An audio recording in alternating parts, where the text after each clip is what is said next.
would have stuck her fingertips in her mouth. "No, leave me." There followed a momentary syncopation in the clockwork rattle as the machine integrated this new command amongst all the other geisha controlling its behavior. Its primary function at the hospital was patient care, which gave it some latitude for overriding obstinate patients when health issues required it. But Anastasia wasn't just any patient. "Immediately, mistress." It departed without offering to fluff her pillows. When not watching the moon or the city, she was checking the clock, waiting for Dr. Reardon to begin his morning rounds, or worrying that the lack of sleep would dull her mind and hang dark bags under her eyes, which heightened her anxiety, thus making it all the more difficult to sleep. She'd so anticipated her private visit with Rebecca. How cruel that when it finally came, she'd be an ugly dullard.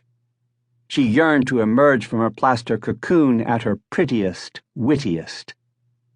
Her stomach rumbled, but she knew she'd have no food today until the casts were off, just in case they had to shoot her full of painkillers again. She resolved not to groan or flinch. Maybe on their walk they could visit a bakery. Anastasia hadn't enjoyed good hot banquet stuff since before her errand to the New World. Finally, after it seemed the moon might rise and set again while Anastasia waited, Rebecca entered with her cart. The whites of her uniform blazed in the morning sun, every pleat and seam perfectly pressed, every strand of her golden curls corralled beneath her starched cap. She paused just inside the door. Face impassive, she locked eyes with Anastasia and tugged a single lock out of place.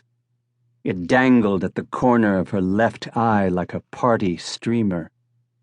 Trapped within their plaster prisons, Anastasia's knees oozed like overheated candle wax. "Foul coquette," she mouthed. Dr. Reardon entered.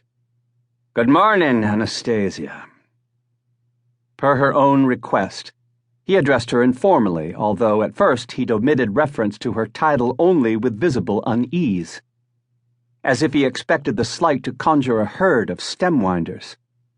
"Good morning, Doctor." Rebecca quickly tucked the errant lock in place while the doctor took Anastasia's chart from the hook at the foot of her bed. He shook his head. "I continue to marvel at your survival, much less your recovery. Injuries requiring alchemical bandages were quite rare in the central provinces. Anastasia was probably his first opportunity to observe firsthand this cutting edge of the medical arts. "Nurse, raise those casts a bit, won't you?" Behind him, Rebecca reached for a pair of hooks on the wall. Anastasia gritted her teeth.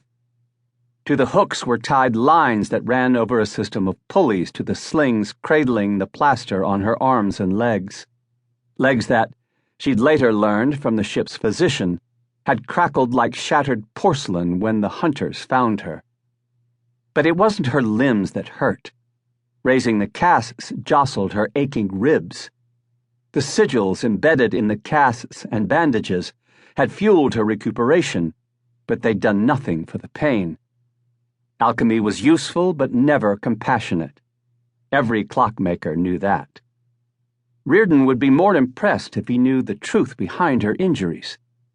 But she'd be the last to admit she'd been trampled by a stemwinder. Bad enough she'd had to liquidate the hunters who'd found her in the guild's demolished safe-house. She would have died of exposure if not for their compassionate and quick-thinking intervention. New Netherlands' North River Valley in midwinter was far, far colder than the temperate central provinces. But between her injuries and the barely functional stemwinder attempting to keep her alive, they'd seen too much. Perhaps enough to piece the story together. Poor bastards.